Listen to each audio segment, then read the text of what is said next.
അയ്യാ വണക്കം. ഒടുവിൽ നമ്മുടെ ശിവൻകുട്ടി അണ്ണനും കേന്ദ്രത്തിന് മുമ്പിൽ മുട്ടുമടക്കിയിരിക്കുകയാണ്. സുഹൃത്തുക്കളെ, മുട്ടുമടക്കിയിരിക്കുകയാണ്. ഇവിടെ കിടന്ന് വായ്ത്താളം അടിക്കുന്നത് പോലെയല്ല അങ്ങ് ഡൽഹിയിലേക്ക് ചെല്ലുമ്പോൾ കാര്യങ്ങൾ എന്ന് നമ്മുടെ ശിവൻകുട്ടി അണ്ണന് കൃത്യമായിട്ട് മനസ്സിലായിരിക്കുകയാണ്. ഇവിടെ കിടന്ന് അണികളെ സുഖിപ്പിക്കാനും കോരിത്തരിപ്പിക്കാനും 30 സെക്കൻഡ് വാട്സപ്പ് സ്റ്റാറ്റസ് ഇടാനും എന്തും പറയാം. അതുപോലെ നേരെ അങ്ങോട്ട് പോയി കഴിഞ്ഞാൽ കാര്യങ്ങൾ നടക്കില്ല. അവർ കൃത്യമായിട്ടുള്ള കണക്കും കാര്യങ്ങളൊക്കെ ചോദിക്കും. പോരാത്തതിന് ഇത് ഭരണഘടനയിലൂന്നിയ ജനാധിപത്യം പുലരുന്ന ഒരു രാജ്യമാണ്.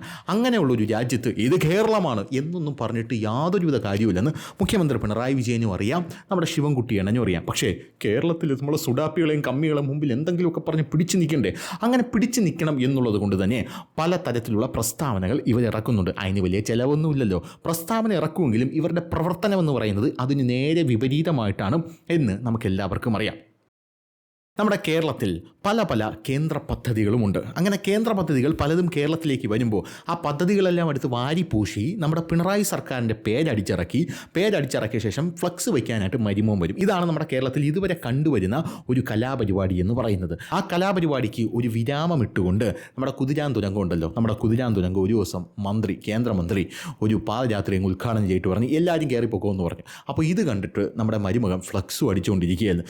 റാംജി റാവു സ്പീക്കിംഗ് എന്ന് പറയുന്ന സിനിമയിൽ ക്ലൈമാക്സിൽ നമ്മുടെ ഗോപാലകൃഷ്ണൻ പെട്ടിയായിട്ട് വരുമ്പോൾ വെളിയിൽ നമ്മുടെ സുകുമാരി അമ്മ ഇങ്ങനെ കിടന്നുറങ്ങുന്നൊരു സീനുണ്ടല്ലോ സ്വസ്ഥമായിട്ട്. അതുപോലെ ഫ്ലക്സ് അടിച്ച് കിടന്നുറങ്ങിയാണ്. രാവിലെ കൊണ്ട് ഫ്ലക്സ് വയ്ക്കാമല്ലോ കുതിരാൻ്റെ ഫ്രണ്ടിൽ എന്ന് പറഞ്ഞില്ലപ്പോഴാണ് രാത്രി തന്നെ അത് തുറന്നു കൊടുത്തല്ലോ എന്നുള്ള വാർത്ത രാവിലെ മാധ്യമങ്ങളിലൂടെ അണ്ണൻ അറിയുന്നത്. അതോടുകൂടി അണ്ണൻ വളരെയധികം വിഷണ്ണനായിപ്പോയി എന്നുള്ളത് വേറൊരു കാര്യം. അപ്പോൾ ഇതൊക്കെയാണ് കേരളത്തിലൊരു സ്ഥിതി എന്ന് പറയുന്നത്. ദേശീയപാതയിൽ കുഴി വന്നാൽ അത് കേന്ദ്രത്തിൻ്റെ പാത, ദേശീയപാതയിൽ കുഴി വന്നില്ലെങ്കിൽ അത് കേരളത്തിൻ്റെ സ്വന്തം പാത എന്നുള്ള രീതിയിലും കാര്യങ്ങൾ ഇങ്ങനെ മുന്നോട്ട് പോകുന്നുണ്ട്. PM ശ്രീ എന്ന് പറഞ്ഞൊരു പദ്ധതിയുണ്ട്. PM ശ്രീ പദ്ധതിയുടെ ഫുൾ ഫോം എന്ന് പറയുന്നത് പ്രധാനമന്ത്രി സ്കൂൾ ഫോർ റൈസിംഗ് ഇന്ത്യ. അതായത് വളർന്നു വരുന്ന ഇന്ത്യക്കായിട്ട് പ്രധാനമന്ത്രി സമർപ്പിക്കുന്ന സ്കൂളുകൾക്കായിട്ടുള്ള പദ്ധതി. ഇതാണ് PM ശ്രീ എന്ന് പറയുന്നത്. ഈ PM ശ്രീ എന്ന് പറയുന്ന പദ്ധതി വന്നതിന് പിന്നാലെ തന്നെ സുഡാപ്പികൾ ചാടിയിറങ്ങി. അത് പിന്നെ അങ്ങനെയാണല്ലോ, അത് അങ്ങനെയല്ലേ വരൂ. അതായത് എന്ത് പദ്ധതി വന്നാൽ യവന്മാർ ചാടിയിറങ്ങും. എന്നിട്ട് CID മൂസയിലെ ജഗതിയെ പോലെ ഇത് എന്നെ ഉദ്ദേശമാണ്, എന്നെ തന്നെ ഉദ്ദേശമാണ്, എന്നെ മാത്രം ഉദ്ദേശമാണ് എന്ന് പറഞ്ഞ് രംഗത്തെത്തും. എനിക്ക് മനസ്സിലാവുന്നില്ല. അതായത് പെൺകുട്ടികളുടെ വിദ്യാഭ്യാസം അല്ലെങ്കിൽ പെൺകുട്ടികളുടെ വിവാഹം കഴിക്കാനുള്ള പ്രായം അത് 18 വയസ്സിൽ നിന്ന് 21 വയസ്സാക്കി ഉയർത്തി എന്ന് വയ്ക്കുക. അങ്ങനെ ഉയർത്തി എന്ന് പറയുന്നൊരു സാഹചര്യത്തിൽ അതൊരു നല്ല കാര്യമല്ലേ? അങ്ങനെ ഒരു സാഹചര്യം വരുമ്പോൾ യുവമാരെല്ലാം കൂടെ ചാടിയിറങ്ങും. എന്നിട്ട് ഇത് ഞങ്ങളെ ഉദ്ദേശമാണ്, ഞങ്ങളെ തന്നെ ഉദ്ദേശമാണ്, ഞങ്ങളെ മാത്രം ഉദ്ദേശമാണ് എന്ന് പറഞ്ഞ് രംഗത്തെത്തും. ഒന്നാമത്തെ കാര്യം, അഗ്നിവീർ പദ്ധതി കൊണ്ടുവന്നു. അഗ്നിവീർ പദ്ധതി പല രാജ്യങ്ങളും ഈ പേരല്ല വേറെ പേരിൽ എത്രയോ കാലം മുമ്പ് നടപ്പാക്കിയിരുന്ന പദ്ധതിയാണ്. അത് വന്നപ്പോഴും ഇത് ഞങ്ങളെ ഉദ്ദേശമാണ്, ഞങ്ങളെ തന്നെ ഉദ്ദേശമാണ്, ഞങ്ങളെ മാത്രം ഉദ്ദേശമാണ് എന്ന് പറഞ്ഞ് രംഗത്തെത്തി.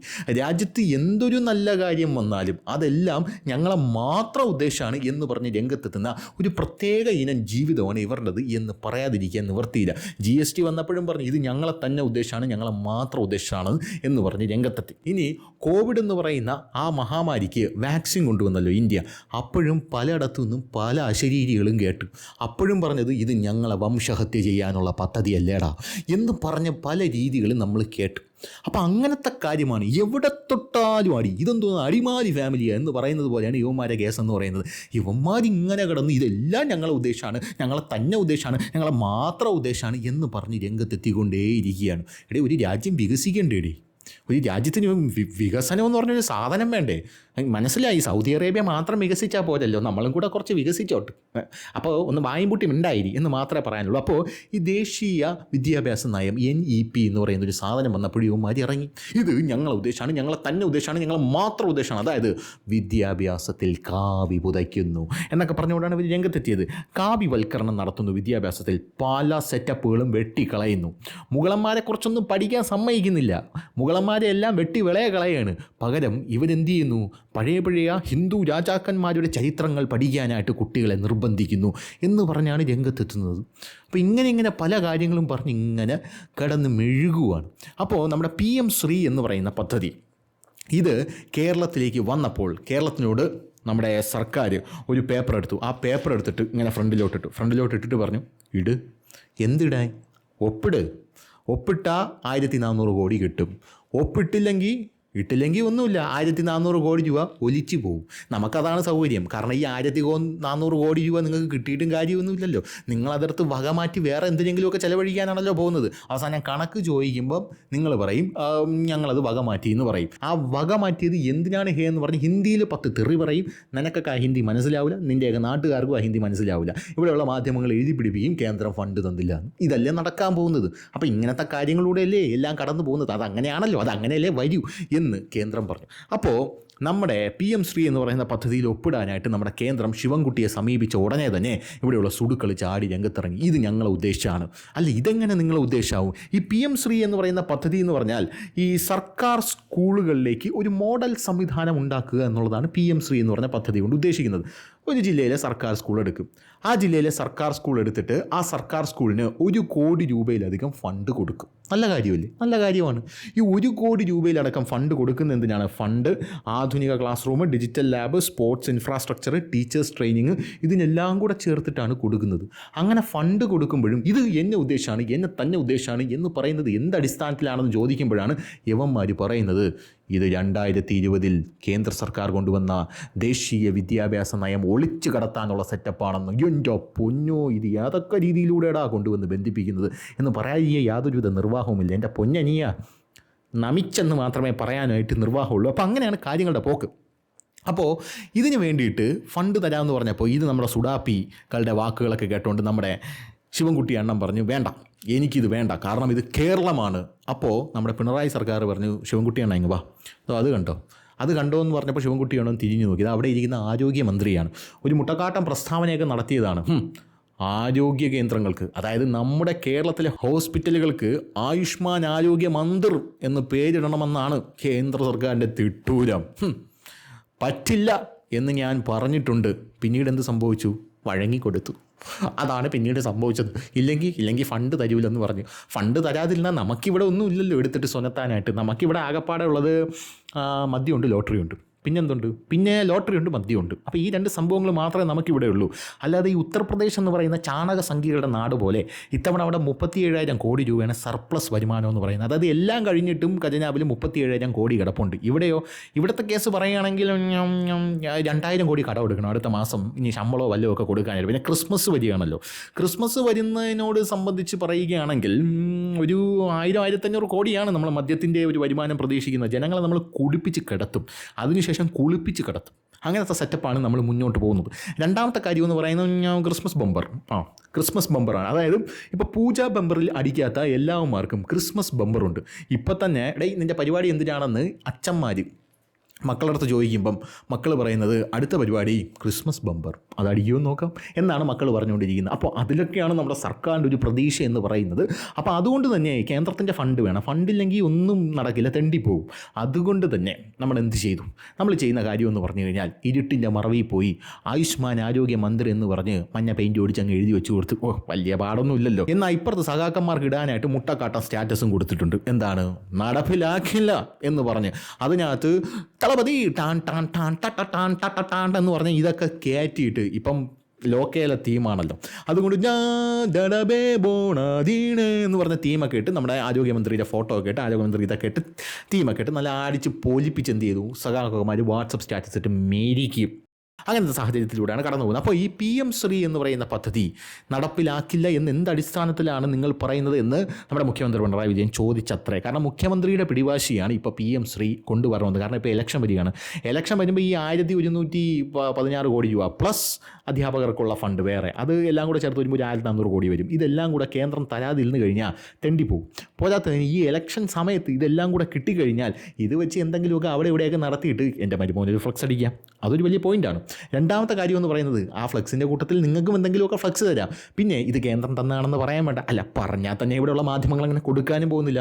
ഇത് കേരള സർക്കാരിൻ്റെ വികസനമാണെന്ന് പറഞ്ഞോളും. ഇനി ഏതെങ്കിലും സംഖ്യകൾ ശബ്ദിച്ചു കഴിഞ്ഞാൽ സാംസ്കാരിക നായകരുണ്ടല്ലോ, അവരെ നമ്മൾ കൂട് തുറന്ന് പുറത്തിറക്കും. എന്നിട്ട് സാംസ്കാരിക നായകരെ കൊണ്ട് ഒരു വരി കവിത, പിന്നെ സാഹിത്യ രൂപത്തിലുള്ള പല പല വിമർശനങ്ങൾ, മാനവികത, മാനുഷികത, അങ്ങനെയുള്ള പല പല കാര്യങ്ങളിലും കേന്ദ്രമൊന്നും തരുന്നില്ല. പിന്നെ ഒന്നും നടന്നില്ലെങ്കിൽ നമ്മൾ മറ്റേ സാധനം എടുക്കും. ഏത് സാധനം? ശൂലം ഭ്രൂണം ഗർഭിണി, അതെടുക്കും. അങ്ങനെയൊക്കെ സംഭവങ്ങളൊക്കെ നമ്മൾ ഡിഫെൻഡ് ചെയ്ത് നിൽക്കും. അപ്പോൾ ആ കാര്യങ്ങളിലൂടെയാണ് കടന്നു പോകുന്നതെന്ന് പറഞ്ഞ് നമ്മുടെ ശിവൻകുട്ടി അണ്ണൻ കഴിഞ്ഞ ദിവസം അത് ഒപ്പിട്ട് കൊടുത്തു. ചെയ്യാം. അതായത് നമ്മുടെ യോദ്ധയിൽ ജഗതി പറയുന്ന പോലെ ചെയ്യാമെന്ന് പറഞ്ഞ് അത് ഒപ്പിട്ട് കൊടുക്കുന്ന കാഴ്ചയാണ് നമുക്ക് കാണാനായിട്ട് സാധിച്ചത്. ഇല്ലെങ്കിൽ ഫണ്ട് കിട്ടില്ല എന്ന് പറഞ്ഞു. അപ്പോൾ ഇത് കണ്ടിട്ട് CPI ഇടഞ്ഞു. യവൻ വേറെ ഇവിടെ ഭരിച്ചുകൊണ്ട് പോകാൻ പെടുന്ന പാടി എനിക്ക് തന്നെയറിയാം. ഒന്നാമത് ഒരു ഹിജാബ് വിവാദം, അതിൻ്റെ ഇടയിൽ കൂടെ ഹിന്ദു ചെക്കന് മുസ്ലിം പെണ്ണിനെ വിവാഹം കഴിച്ചു കൊടുത്തു എന്ന് പറഞ്ഞ ഒരു പോസ്റ്റ് ഞാൻ എന്ത് ചെയ്തു, സഖാക്കന്മാരാണ് രണ്ടുപേരും പോസ്റ്റ് ഫേസ്ബുക്കിലിട്ടു. അടിച്ചേറി കയറ്റിയിരിക്കണവന്മാരെല്ലാം കൂടെ തന്നെ. അപ്പോൾ അങ്ങനെയാണ് ശിവൻകുട്ടി സാറിൻ്റെ ജീവിതം കടന്നു പോകുന്നത്. അതിൻ്റെ ഇടയിൽ കൂടെയാണ് എന്ത് സംഭവിക്കുന്നത്, CPI എന്ന് പറയുന്ന പാർട്ടി അവന്മാരി ഇടഞ്ഞു നിൽക്കുന്നത്. ഇനി യവന്മാരുമായിട്ട് ഞാൻ എന്തിന് പറഞ്ഞുണ്ടാക്കുമെന്നാണ് നമ്മുടെ ശിവൻകുട്ടി സാർ ഇപ്പോൾ ആലോചിച്ചു കൊണ്ടിരിക്കുന്നത്. അതായത് ഫീൽഡിലിറങ്ങി പണിയെടുക്കുന്നത് ഫേസ്ബുക്കിൽ പോസ്റ്റ് ഇടുന്നത് പോലെയല്ല എന്ന് ശിവൻകുട്ടി സാറിന് കൃത്യമായിട്ട് മനസ്സിലായിട്ടുണ്ട്. ഈ ദേശീയ വിദ്യാഭ്യാസ നയം ഒളിച്ചു കടത്താനാണ് ഇതൊക്കെ കൊണ്ടുവരുന്നത് എന്ന് കൃത്യമായിട്ട് എന്ത് ചെയ്തിട്ടുണ്ട് ഇവർ ആദ്യം തന്നെ പറഞ്ഞിട്ടുണ്ട്, സുഡാപ്പികൾ. അപ്പോൾ ഇനി ഒളിച്ചു കടത്തണ്ടല്ലോ, ഇനി നമുക്ക് നേരിട്ട് തന്നെ കടത്താം. ഇതിൽ ഗാന്ധിവധം ഒഴിവാക്കുന്നു എന്നൊക്കെ അവർ പറയുന്നുണ്ട്. അതിലൊന്നും അടിസ്ഥാനമൊന്നുമില്ല, ഗാന്ധിവധം ഒന്നും ഒഴിവാക്കുന്നില്ല. പിന്നെ പോരാ തന്നെ ഗോഡ്സെ മഹത്വവൽക്കരിക്കുന്നു, അതും പച്ചക്കള്ളമാണ്. പക്ഷെ നടത്തുന്നുണ്ട്. എന്താണ്, ഗുജറാത്ത് കലാപമൊക്കെ എടുത്ത് തോട്ടിക്കളയുന്നുണ്ട് എന്നുള്ളതാണ്. ഗുജറാത്ത് കലാപമൊന്നും മക്കൾ പഠിക്കേണ്ട കേട്ടോ, അതൊക്കെ തോട്ടിക്കളയുന്നു. പോരാത്തതിന് ബാബറി മസ്ജിദ് ഡെമോളിഷൻ ഉണ്ടല്ലോ, അതിൻ്റെ പേര് ഞങ്ങൾ അങ്ങോട്ട് മാറ്റുന്നുണ്ട്. NCERT പറയുന്നത് അത് ഹേറ്റഡ് കുട്ടികളെ പഠിപ്പിക്കുകയാണ്. അങ്ങനെ പഠിപ്പിക്കുകയാണെങ്കിൽ അങ്ങ് തൊട്ട് ഇങ്ങ് താഴോട്ട് വരെ പഠിപ്പിക്കേണ്ടി വരും. മുഗളന്മാരെ തൊട്ട് ബ്രിട്ടീഷുകാരുടെ തൊട്ട് എല്ലാം കഴിഞ്ഞ് ആ ഒരു 100% പഠിപ്പിച്ചിട്ടേ ഇങ്ങനെ താഴോട്ടുള്ള ഗുജറാത്ത് കലാപം പോലെ 1-2 കാര്യങ്ങൾ പഠിപ്പിക്കേണ്ടി വരികയുള്ളൂ എന്നുള്ളതിന് തുടങ്ങണം. അതായത് നിങ്ങൾ ഭരിച്ചിരുന്നപ്പോൾ നിങ്ങൾക്ക് ആവശ്യമുള്ളതൊക്കെ നിങ്ങൾ പഠിപ്പിച്ച ജനങ്ങളുടെ മുകളിൽ കുത്തിക്കയറ്റി ഈ വിദ്യാഭ്യാസം, അതായത് ഇളം മുളയെ വളയ്ക്കാൻ എളുപ്പമാണ് എന്നുള്ളൊരു സെറ്റപ്പ് അറിയാലോ. ഇളം മുളയെ വളയ്ക്കാൻ എളുപ്പമായതുകൊണ്ട് ഞാൻ വിദ്യാഭ്യാസത്തിലൂടെ കുട്ടികൾക്ക് കൊടുക്കുന്ന അറിവ് അത് ഇവരെന്ത് ചെയ്യും, എല്ലാ കാലത്തും മനസ്സിൽ സൂക്ഷിക്കും. അങ്ങനെ സൂക്ഷിക്കാനായിട്ടാണ് ഇവിടെയുള്ള കോൺഗ്രസ് സർക്കാർ എന്ത് ചെയ്തത്, ഇതെല്ലാം എടുത്ത് അതിനകത്ത് വാരി പൂശിയത്. അങ്ങനെ വാരി പൂശിയതെല്ലാം ഇപ്പോൾ BJP സർക്കാർ ചെയ്തിരിക്കുന്നതെന്ന് പറഞ്ഞാൽ യഥാർത്ഥത്തിൽ കുട്ടികൾ ഇങ്ങനെ ഹേറ്റഡ് പഠിക്കണ്ട എന്ന് പറഞ്ഞ സംഭവങ്ങൾ മാറ്റി നിർത്തിയിരിക്കുകയാണ്. പോരാത്തതിന് ഹേറ്റഡ് ആയിട്ടുള്ള ഒന്നും അതിനകത്ത് കുത്തി നിറച്ചിട്ടുമില്ല എന്നുള്ളത് വേറൊരു കാര്യം. സത്യം പറഞ്ഞാൽ നമ്മൾ ഈ പഠിച്ചുകൊണ്ടിരിക്കുന്ന മുഗളന്മാരെക്കുറിച്ചും അവന്മാരെക്കുറിച്ചും ഇവന്മാരെക്കുറിച്ചൊക്കെ നമ്മൾ പഠിക്കണോ എന്നുള്ളൊരു ചോദ്യമാണ് നമ്മൾ ആദ്യം ഉന്നയിക്കേണ്ടത്. നമ്മൾ യഥാർത്ഥത്തിൽ എന്താണ് പഠിക്കേണ്ടത്? ഈ ഇടയ്ക്ക് ശശി തരൂരിൻ്റെ ഒരു പ്രസംഗം കേൾക്കാനായിട്ട് ഇടയായി. ആ പ്രസംഗം കേട്ടപ്പോഴാണ് ശശി തരൂർ പറയുന്നത് നമ്മുടെ വിദ്യാഭ്യാസ നയം എന്ന് പറയുന്നത് മാറേണ്ടിയിരിക്കുന്നു.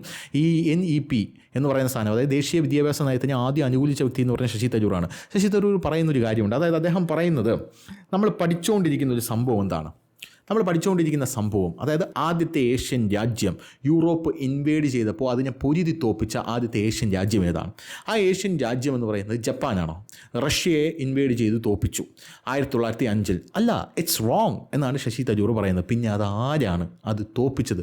അത് നമ്മുടെ കേരളത്തിലുള്ള രാജാവ് മാർത്താണ്ഡവർമ്മയാണ്. സംഭവം എന്ന് പറഞ്ഞാൽ ഡച്ചുകാർ ഇന്ത്യ ഇൻവേഡ് ചെയ്യാനായിട്ട് തയ്യാറെടുക്കുന്നു. സൗത്ത് വഴിയാണ് അവർ വരാൻ പോകുന്നത്.